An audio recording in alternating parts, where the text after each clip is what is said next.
I've been waiting. I cry on paper in music. Waiting for so long. I've always wondered this about the dynamics in a band with either just like one girl or even just one guy member. Is that different at all? Does that change anything, or is it just like she's our brother, one of the guys? No. She puts up the point. I'm not the only girl in the band, don't Oh, you see? okay. No, I'm just kidding, I'm just kidding. Yeah. No. I think maybe there was a period of time where, yeah, a girl in the band might have been an odd thing or maybe a little bit gimmicky, but I think nowadays there's a lot more ladies up, filling up music history and in great bands. So yeah, I think for me, I feel like one of the guys, I don't feel too different, you know? The environment now it's just all natural, like you're all just kind of is just completely comfortable around each other and all that kind of stuff. Too comfortable. Exactly, we're long car rides together. Yeah. We've been through a lot together. Everywhere you go, every city that you're in, or a big show, a big risk, something's going wrong, and you have to work together. And it's like after that, yeah, you lose gender. Now you're just kind of trying desperately to stay afloat and keep everything moving forward. So I heard you guys put on a pretty wild live show. What is kind of the craziest thing that's ever happened during one of your performances? I broke my foot once. Injuries happen. I think you get so amped up and Yeah, there's the occasion of getting hit in the face with the car. it's all fun and games till someone loses an eye. Yeah. It's not wild. I wouldn't say that we're wild. We have a lot of energy and we move on stage. We don't. I hate going to see bands and they just stand there. I look like I don't want to be here, and so I don't know.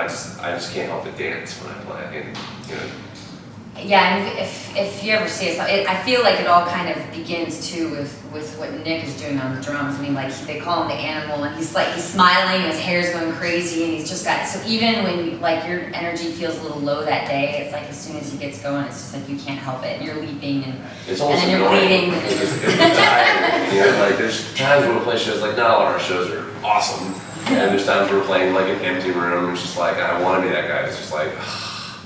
And he would go to him and he's all like, yeah. Stop! I need a minute. And then he just started dancing again. Mm-hmm. So you guys are playing the Bitter End tonight. Yes. July 18th. What is your dream venue to play? If you could play any venue, what would you love to play? The Garden. MSG?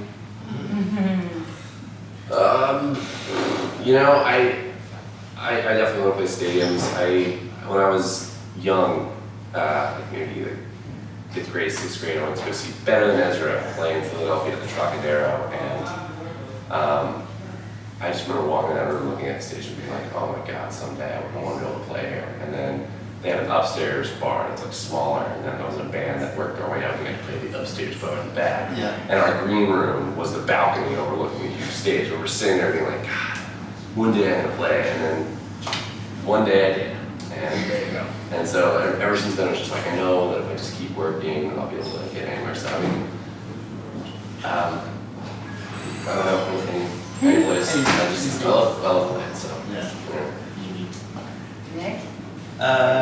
Well, I was gonna say, there's obviously the big places. I'm excited to be able to see like a whole sea of people, moving and enjoying our music. But one thing too is that you don't realize when you're on stages that big, there's such a separation from the audience. Yeah. Like even though like huge they're there, disconnect, but I don't know. I would love to play, like even just getting up to the Wiltern or something in Los Angeles. I think that's an awesome venue. It holds a lot of people, but there's still an intimacy to it. And like we're playing the Troubadour next month, and places like that are just. I mean, that I almost feel like that it could be as much fun as playing a stadium. So Yeah. Good point. yeah. Yeah, I agree. The show that he's talking about, the Troubadour, that's going to be our album release show. It's the first time we're going to be headlining at the Troubadour, and my parents are flying in for it. And that place has such a history. And I grew up listening to all the music, all the greats that I listened to. They started at the Troubadour, and like so that I'm really excited about. That's really cool. So Rescue Team comes out this August. Do you have a specific date yet? August 31st August is the 31st the release date? Alright. Mhm. And so, how does this album kind of build off of your previous material, or what is maybe different about this album than your other work?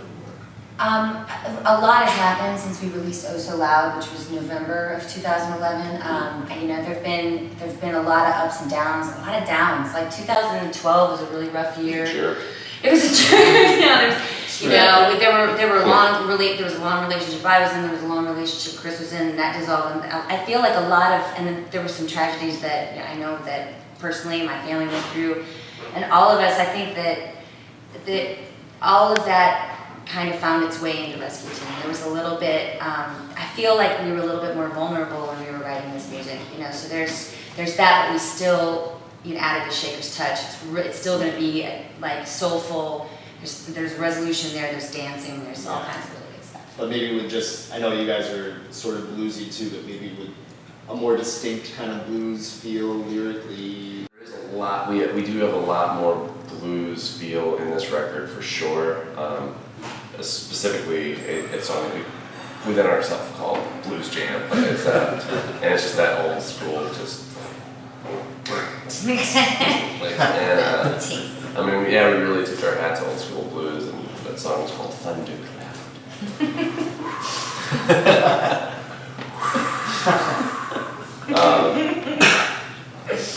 I love blues. I've always loved blues. Big blues fan. I always kind of considered myself a bit of a blues guitar player. I find when I'm writing, be it lyrics or guitar parts, when I'm happy, I have a harder time writing meaningful stuff. But when I'm sad or I'm going through heartbreak, it just kind of floodgates over there. It's just an easy way to.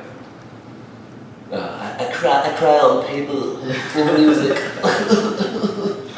This is going to be a huge shift for us. We're releasing Rescue Team on vinyl and CD. So everything that it took, the production of everything we're putting a lot of ourselves and blood, sweat, and tears into this. As soon as it is released, I mean, we've just got to pound the pavement again. And our normal haunts are usually, you know, not just in California and Southern California, not just the East Coast, but we're going to be returning to Utah, Arizona. Hopefully tap into the Midwest next year. Why are you looking at me? I really want to go. I'm from a huge family, huge Irish Catholic family. start with the letter M. Gotta go, but yeah. So we're just gonna keep working really hard, and we actually already started writing songs for the next album. So. Oh yeah. Yeah, I think we're going into an even bigger renaissance with our sound. We're starting to use mandolins plugged into guitar equipment. We want to get little keyboards and synthesizers. I just wanted to use the Hungarian scale on this one. We're like, okay. Tell us about it. All right, go ahead. Loop it a little bit. Nick has a box that he sits on, and it sounds like a drum. That's cool. Oh yeah, the Brazilian. The cajon. That cajon. Cajon. Cajon. Yeah, we had one of I those. think it's pronounced car horn. Well, that all sounds great. But best of luck to you guys. Thanks again for stopping in all the way from LA. This is The Shakers. The album Rescue Team will drop August 31st, so be on the lookout for that. And check them out if they're in a city near you. Head to the Troubadour in LA for the album release show. And for The Shakers, I'm Ross Bernhardt. Thanks again, guys. Thank you. Thank you. I've been waiting.